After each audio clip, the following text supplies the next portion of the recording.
Assalamualaikum warahmatullahi wabarakatuh. Alhamdulillah.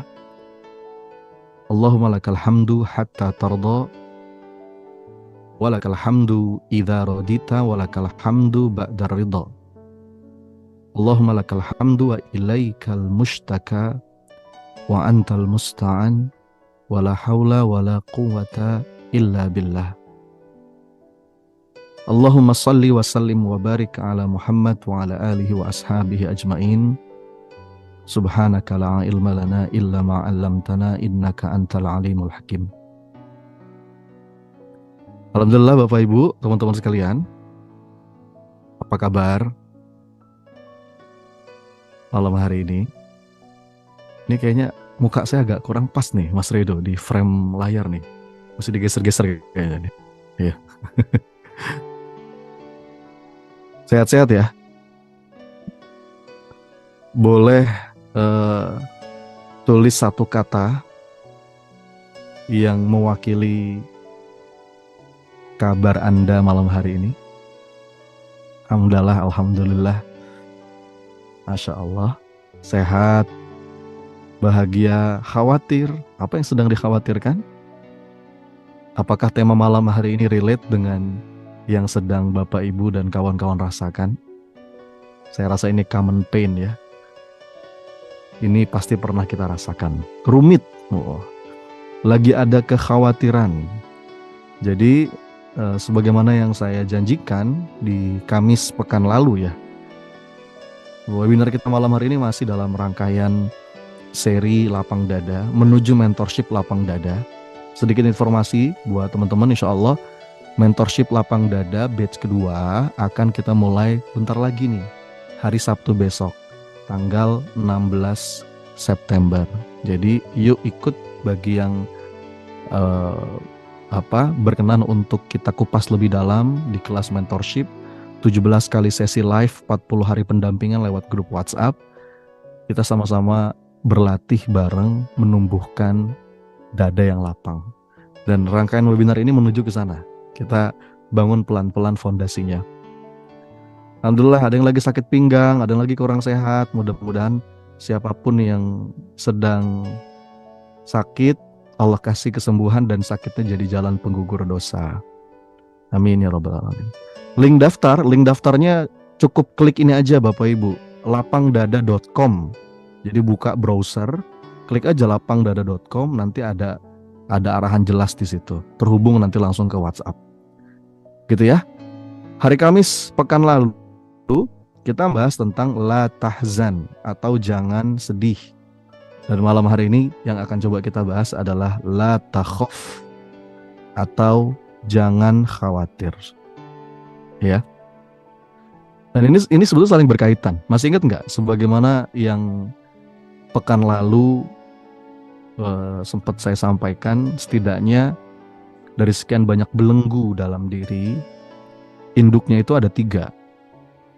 Yang pertama itu al-ghadab, ya, al-ghadab itu belenggu amarah, dendam, kebencian, ya. Nah itu 3-tiganya ini bisa jadi kendaraan setan kalau nggak kita waspadai. Semua harus pada porsinya. Sebagai manusia kita pasti merasakan semua ini. Tapi jangan sampai itu jadi belenggu yang akhirnya menyesakkan dada kita. Maka ini perlu kita lepas. Ya. Kemudian belenggu yang kedua itu al-huznu wal jaz'u atau sedih, kecewa, duka, bahkan sampai depresi, naudzubillah. Ya.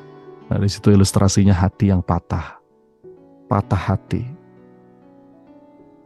Kemudian, nah ini sudah kita bahas kemarin ya, beberapa kaidah-kaidah penting untuk bisa mengatasi kesedihan. Ada yang masih ingat rumusnya apa? Kaidah untuk mengatasi kesedihan yang kemarin kita kupas? ABC. Apa itu ABC? Akui, ngaku, kenali rasa itu, sadari itu, kemudian terima itu, izinkan itu, gak perlu ditolak. Allow yourself to be human. Kemudian beri waktu, jeda. Dalam jeda itu kita melakukan self-reflection. Dalam jeda kita berinteraksi dengan Quran, ya. Dan curhat. Curhat itu mengadu. mengadu kepada Allah. Karena Allah lah sebaik-baik tempat curhat.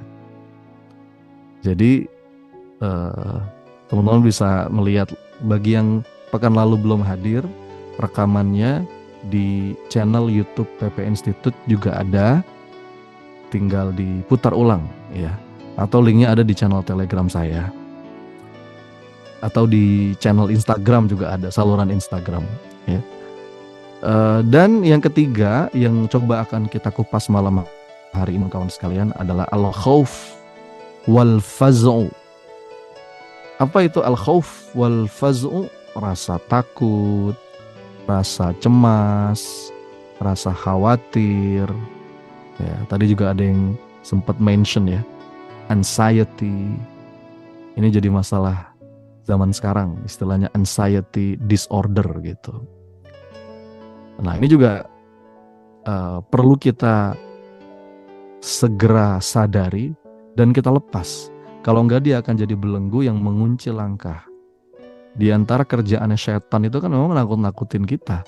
Semua dibikin takut. Makanya di situ saya ilustrasinya tuh hati yang mengkerut gitu.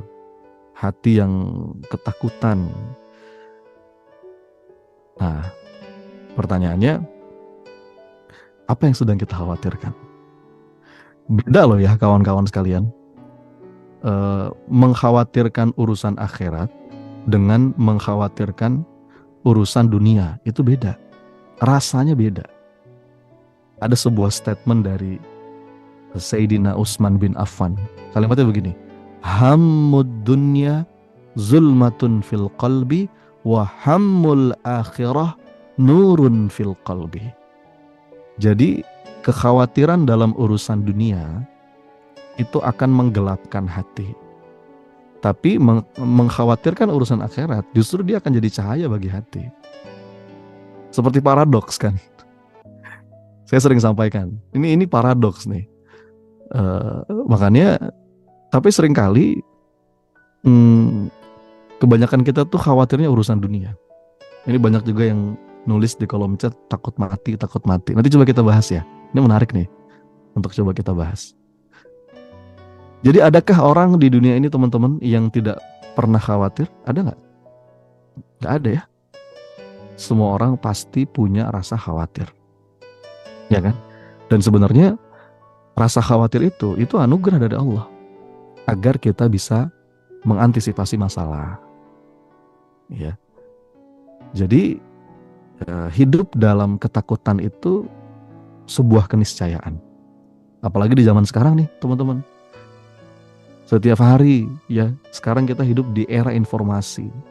No boundaries, tidak ada batasan, tidak ada sekat. Kabar yang terjadi di belahan dunia manapun dalam hitungan detik kita bisa tahu saat ini juga. Dan setiap hari yang sering kita dengar tuh kabar buruk, berita-berita buruk, bener gak sih? Memang berita yang kayak gitu-gitu tuh buat media tuh menarik banget. Ya enggak? Ada satu kaidah dalam media itu, bad news is a good news gitu. Berita buruk itu baik. Makanya kalau berita buruk tuh cepat disebar. Ada tragedi, ada trauma, ada bencana, ada ketidakadilan, ada persaingan kanan kiri, dan akhirnya kabar-kabar itu membuat kita punya perasaan tidak merasa aman gitu. Betul nggak? Kita jadi nggak ngerasa aman. Nah akhirnya awalnya khawatir, membesar jadi rasa takut. Nah ketika rasa khawatir dan rasa takut ini digabung, akhirnya orang ngalamin yang namanya stres, bahkan stres yang kronis gitu. Dalam keadaan stres, seseorang itu bisa ngambil keputusan yang tidak bijak. Makanya ini efeknya bahaya. Kalau kita tenggelam dan terjebak dalam rasa ini akan berpengaruh terhadap kualitas hidup. Sangat-sangat berpengaruh dalam kualitas hidup. Betul nggak?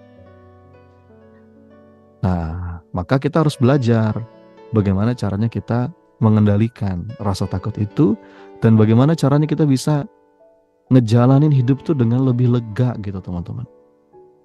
Pengen nggak ngejalanin hidup lebih lega gitu? Pengen ya? Dan bagaimanapun juga kawan-kawan, rugi kalau kita hidup tuh selalu khawatir. Dikit-dikit khawatir, dikit-dikit cemas. Ya. Sebenarnya rumusnya ada dua sih. Kalau kata salah seorang guru kami itu, kekhawatiran tuh punya dua dimensi. Apa itu? Yang pertama keinginan, yang kedua ketidakpastian. Apa? Keinginan, ketidakpastian. Ketika keinginannya tinggi dan ketidakpastiannya tinggi, maka khawatirnya juga akan tinggi, kan gitu. Tapi kalau kita bisa mengelola ini, keinginan yang tidak pada tempatnya dan segala ketidakpastian itu kita serahkan kepada Allah. Nah, ini skill ini akan membuat kita lebih mampu untuk mengendalikan berbagai macam ketakutan. Tapi prinsipnya sama. Prinsipnya yang pertama itu kita perlu mengakui apapun yang kita rasa.